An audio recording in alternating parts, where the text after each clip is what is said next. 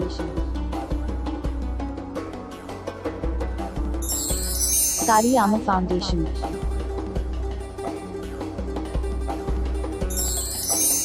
JK Cable, Cosmos Electric and Decorators,